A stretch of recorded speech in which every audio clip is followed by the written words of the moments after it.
always go to court, hindi siya nagpre-prescribe. Hindi pwede sabihin na, ay, after 10 years, Ay, wala naman. Hindi, oo. Yung pangatlo, yung tinatawag na annulable marriage, valid until annulled.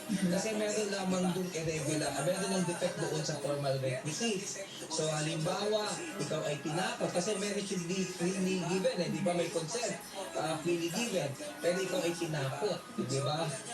So yun, ulitin ko lang, yung void, may absence pala of essential requisites. Halimbawa nga, you're not of age, di ba? Yung namang annulable, meron lang defect doon sa essential requisites. Dapat consent freely given, di ba?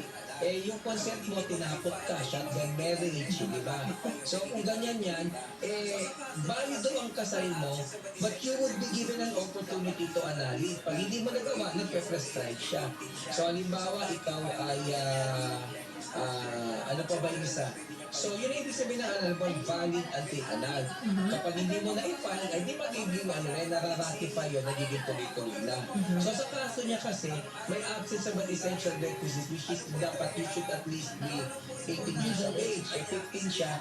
So, kahit i-file niya ngayon yan, isang 10 years after, huwag siyang mag-alala, pwede niya pa rin gawin doon. Ayun, ayun naman pala. May follow tayo, attorney, may follow tayo. Mamaya pakilala natin si... Ayun na, Bago ko yung nagpapalala, pakilala na natin ang idol ko po dahil ano po ito lolo po ito na medyo manyakis din ito.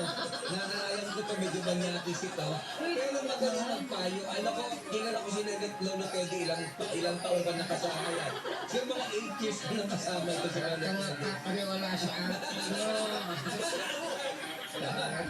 Hindi ka makakala sa akin na mababata mo yung sabi nga nila yung ako ito nagturo kay Luther. Ano kayo?